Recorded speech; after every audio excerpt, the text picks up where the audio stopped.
now. Colin, would you like to tell him about it? I don't have very much to say about it, apart from that it was inspired by the sort of erotic rough poetry of King James VI. And letters. I'm sure you're all familiar. I thought you were going to say Kim Jong-il. That's next time. Wow, why didn't we think of doing the love poetry of Kim Jong-il? I want to go home now. Dear Ryan, you Kaylee so woolly that I do not inquire after your heat and ask if you maintain the stay-at-home of you. Be in no doubt, in a tinge, a tinkle, a horsewhip. Dear Colin, I must beg to differ. I blew that stallion off my back, and now there are wrinkles around my eyes, even when there is no bright white sun.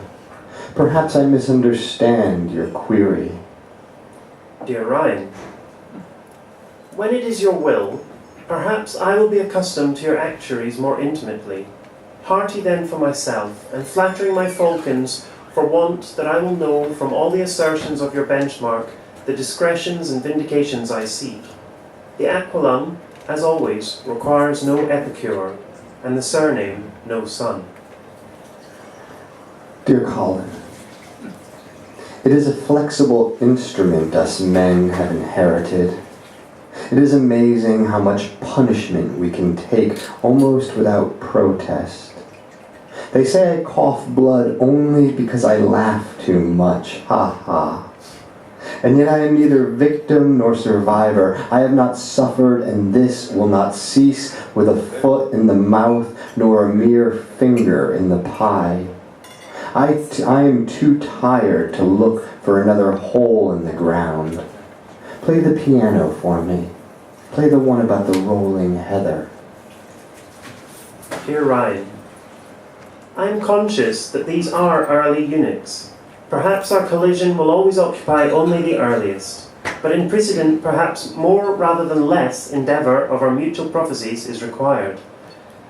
I want it to be known that in all mazes except of heaving hearts I am profoundly easily swayed, and that only in one ratcheted nozzle do I dissuade myself uncompromised.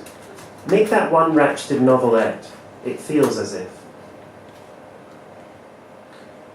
Dear Colin, the brains of my brothers are as empty as the underpants of a eunuch. I put my hands in, but I always feel like I'm rummaging around for something that isn't quite there. Did I tell you that I've seen the sea again?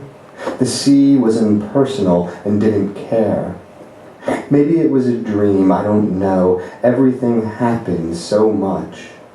One feels as if, indeed. Dear Ryan, your agreement on such matters makes my bosom swell.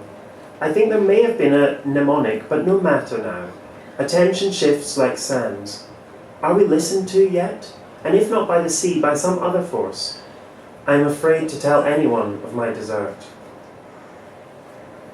Dear Colin, my ears are yours, should the postboy take them. Mine eyes as well, should I manage to find that runcible spoon.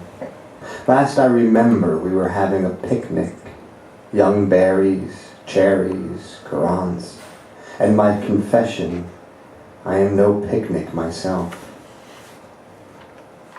Dear Ryan, he has seized now an orange shroud and nudges his resin towards me. My tobacco remains deaf-mute, but the walls can make something or other out. It's churlish to avoid unreeling this particular cassette.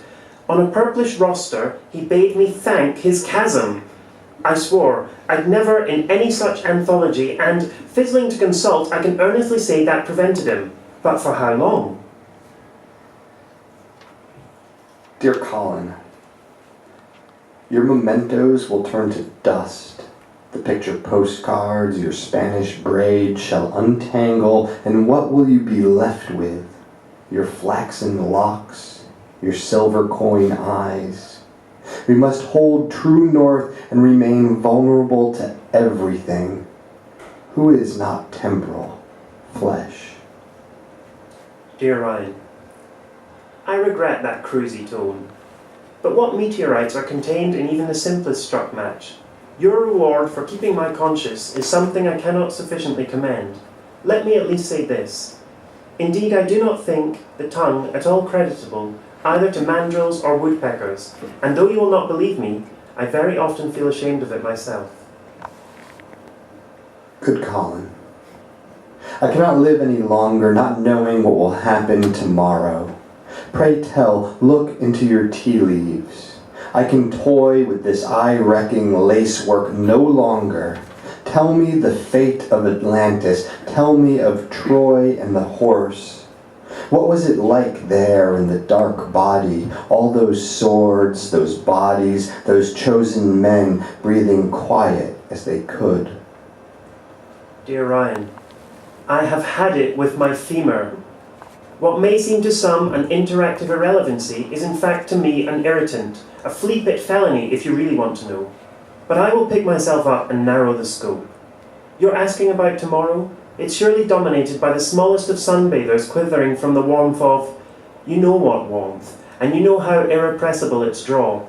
Those tiny bathers, a nappy banquet. It's not true tragicomic.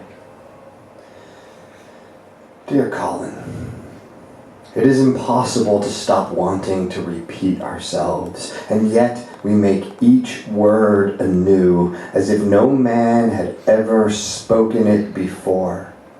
This is the hard part.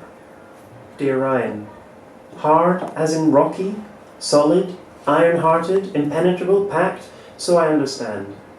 To avoid a debacle, embrace summings up.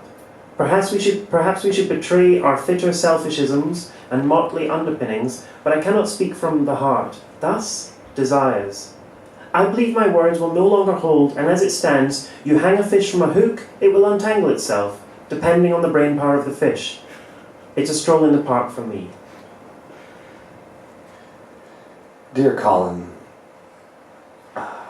sometimes the vein runs so dry I don't have a word to say. If there was a line between my mind and your ear, I would trespass it. Perhaps, as always, the best answer is, it depends. Perhaps I will have a full dream tonight, and there will be more to say in the morning.